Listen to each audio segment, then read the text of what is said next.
a celebration of past, present, and future Black people who have been able to put a spotlight more on the work they do and how they are helping people around the world. So it broadens and in different aspects. I look forward to this month because sometimes it seems as though that's the only time you hear about a lot of Black people and what they're doing.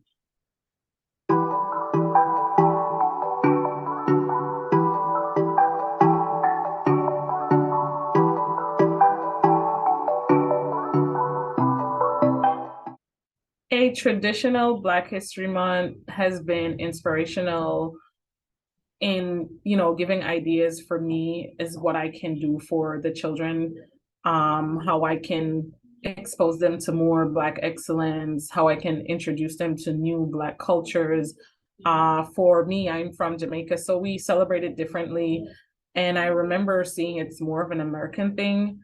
Not so much everyone around the world globally does it, but now it's starting to become a global thing. For me, back home, we would mostly focus on our heroes that have passed, who have helped to, bring us out of slavery and help to make us what the country is today. So the ones that were able to help the country to be grounded. So we would more focus on those people. And typically in school, more so than just a global thing. So we know for the month of February, we would learn about every hero that we've had in Jamaica that has been helpful to our population.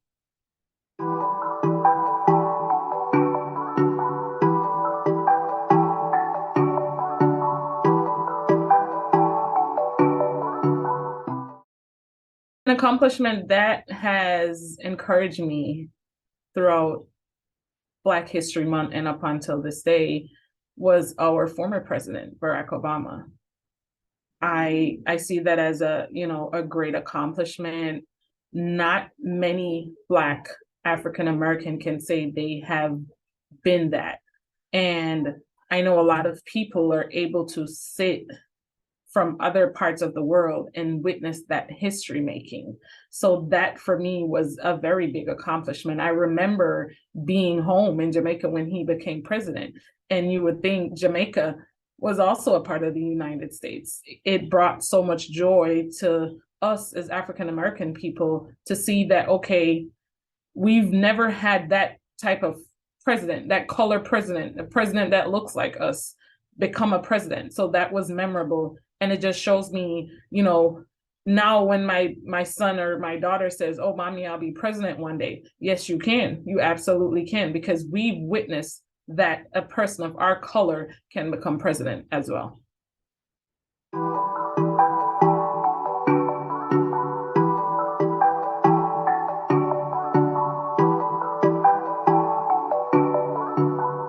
A significant moment that has impacted my life, being an African American woman, was being able to come here to the United States, to migrate from my hometown or my country to relocate here and see that I can accomplish the things that I set my mind to. And I know we all go through struggles. We all have our own things. Might not be visual to everyone, but behind closed doors or behind the curtain, we face different challenges.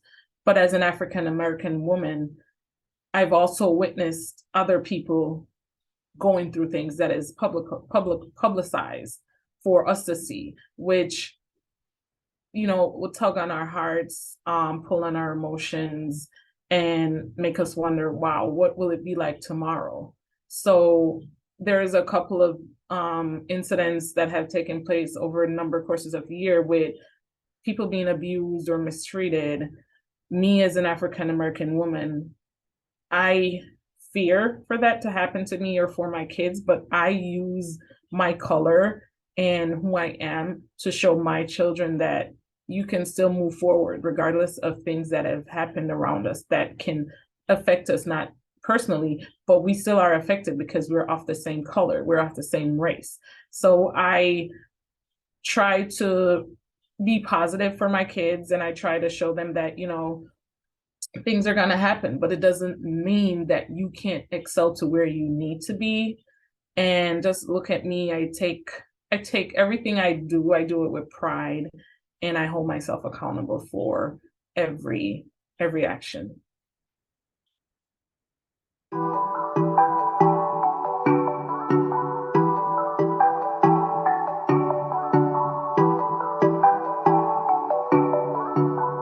My desire to create hope and transform lives by using my unique background here at Catholic Charities is to spread the awareness to the people that we serve. You know, even though we're not off the same color, it doesn't mean that we don't know what you're going through. We still feel how you feel. We still have lived the same life or live in the same neighborhood. In Jamaica, everyone is one, and we do have Asian Jamaican.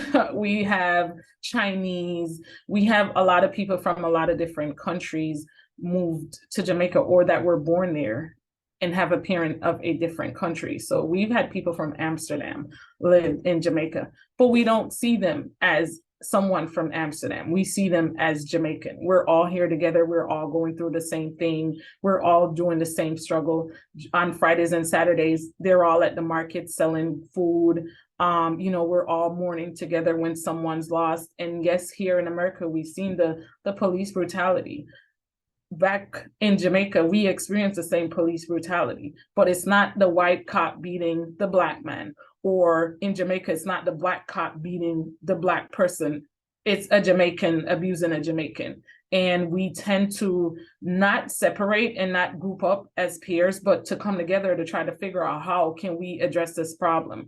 How can we come up with a solution? Because the people of Jamaica, we're all one. It's a small island, 14 parishes. At the end of the day, we have each other. We don't have anyone else to turn to. We don't have anyone else to call or ask for anything. We have each other. Yes, we'll knock on the door and be with our neighbors and, you know, comfort them when they're going through things. Here in America, it's different because it's bigger and everyone is so divided. So here at Catholic Charities, I'm hoping that people will not just see me as an employee of Catholic Charities, but see me as someone who wants to do good, who wants to help people. I have transpired so much from being here, from being a caseworker to now being a supervisor. So I've actually witnessed firsthand what it's like to work one-on-one with a client, what it's like to have that personal relationship with a client. At one point, I was all a client would know, and I would make sure, regardless if they're Black, white, Asian, or any color or any culture, that they still feel the same type of respect across the board. I didn't treat anyone differently. I'm doing that now as someone that my staff looks up to. I want to make sure everyone feels as though I'm not treating you differently because of the color of your skin or because of the culture that you have, but that we can come together. We can help more people when we all come together.